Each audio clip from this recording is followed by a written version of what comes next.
Well, hey, my name's Estevan Allie. And I'm Allie, and this is our love story. So, we've been dating for, it's going to be now 5 years on March.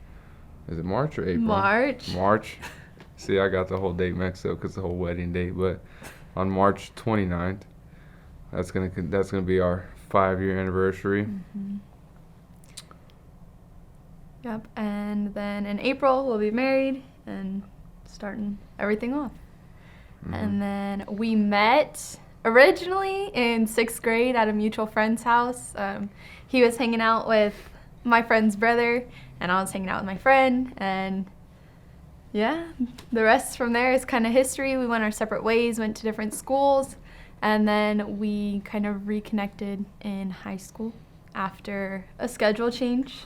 Yeah, she kind of put that cut in short, but I'm going to define that a little bit better. First of all, we were at a friend's house. She shows up. I remember she came out of a Suburban with her sister, and I remember thinking like, man, this girl, she's cute, she's a thing. Well, I mean, I know her parents are gonna see this, so I'm not gonna talk about the whole spin the bottle deal. But yes, I did kiss her on the cheek that day, and I remember I thought like, man, I'm the man. I remember walking home, telling my buddy I was with, like, dude, that girl's hot. She's cute. I mean, I'm like, how old are we? 12 years old, not knowing what I was doing with my life. But yeah, that's what makes it even better is later on in life when we came back and went to high school together, we actually had class together, talked more to each other, became friends, and the next thing you know, we're getting married in 3 months. Yeah, and then in high school we got together our junior year, but we kind of became friends sophomore year, and we had some really good memories in high school, some not so good memories either. We had lots of baseball games, lots of softball games, lots of dances, and just a lot of, the typical high school stuff that you do. And then we went to college with each other. Well, not like with each other, but at the same time. And kind of did a long distance thing. I was in Taft and he was in Visalia, and living our lives, playing softball and baseball, and just kind of figuring everything out. And then kind of after that, freshman year is when we knew, like, okay, like, we're going to marry each other. Like, this is serious. We made it through a year of living in different cities and not seeing each other all the time. And so that was kind of the point when I knew, like, okay, like, I want to marry this man. Or at that time, he was a boy still, but. No, definitely, yeah. She kind of hit the big points on that right there. Just some of the great memories we had. For me, mostly was just the baseball softball relationship in high school we had. We both actually played the same position, so we kind of competed a lot with, hey, I did better this game, or you did better this game. Honestly, softball and baseball are two different sports, but we're not going to get on that topic because we'll be here for a while. But I will give it to her. She hit bombs. I didn't. But I can't believe I said that on camera.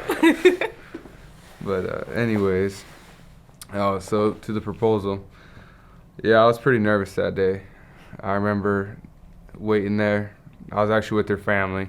She was doing her deal with some softball, getting that all taken care of, and her whole family's there just asking me, hey, you ready, you ready? I mean, specifically her mom.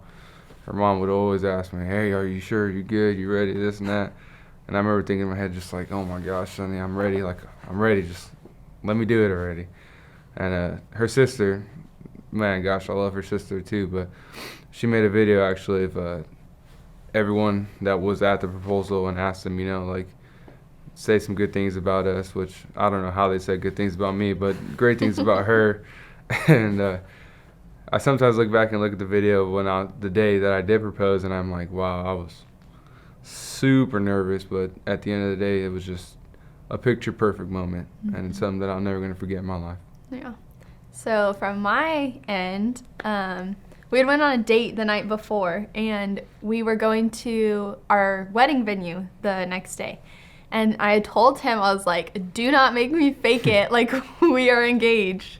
So, I was thinking like, oh, he's going to propose tonight, like on our date. And he didn't. And I was so mad at him. I was like, oh my gosh, like he's going to make me fake it because he's not going to propose up there, God forbid. Because I thought that the coordinator lady already knew we were engaged. Little did I know he was planning behind the scenes and had already talked to her. But he can't lie very well. So he had been very, like, kind of distant the month before. And I remember I would call my sister, and she was away at college down in, like, LA area. And I'd be like, oh my gosh, like, I'm going to punch him in the face. Like, he's being so distant and just weird. And she's like, just give him some space, Al. Like, he's got this new job and blah, blah, blah. And so the next morning, I had woken up at like 6 a.m. because I had stuff for softball. And I didn't get done with that until like 12. And then I drove to Wasco because everybody was going to the venue together. And I was so hangry because I hadn't ate all day. I had been up since 6 in the morning. And so he comes to like try to hug me, and I'm like, no, like get off of me. Like, I don't want to talk to you right now.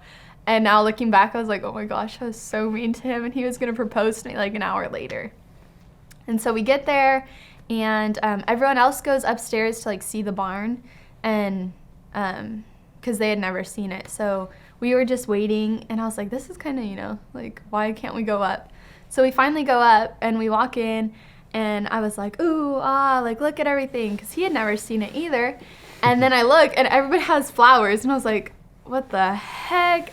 And so he took me around to, like, all of my family and his family, and they each gave me a rose, and he kind of, like, said some memories that we had with each one, and, like, how those memories will, like, build our marriage and stuff like that. So it was really sweet. I started crying, and I'm not, like, a huge crier. That's a lie. Okay, sometimes I'm a crier. But when it matters, like, I don't just cry just to cry. But so then, like, he finally, like, got down on one knee and proposed, and I was, yeah, like you said, just kind of picture perfect. And we got to just spend the rest of the day looking at the venue, deciding, like, this is what we actually wanted. And we solidified our venue that day, and then we got to go eat dinner, and I was happy because I was still hungry. But it was good, yeah. What's the next one? Oh, yeah. What are you most looking forward to about the wedding? Me? Is this like PG-13 or something? No. I'm just kidding. No, that's hard. I don't know. Okay, really then much. I'll go first, so you could think. Yeah, go ahead. So what I'm most looking forward to is just being able to spend like that weekend together and like make those memories, because it is like a one-time thing, and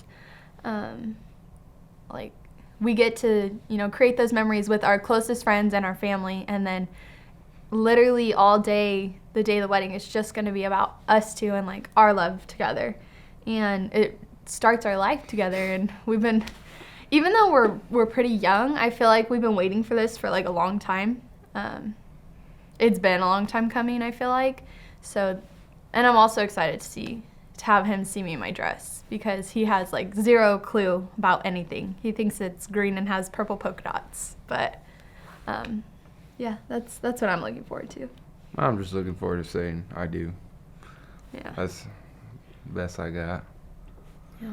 Okay. As far as defining love, I mean, I barely passed English class, so I can't sit here and give you a proper definition of love. But I mean, as long as we just continue living a life, loving each other the way that we do now, then I'll be happy with that. And I could determine that as defining love for me. Yeah.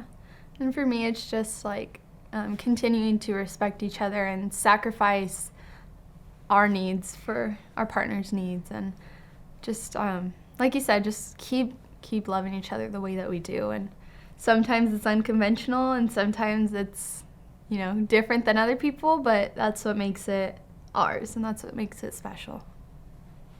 And that's our love story.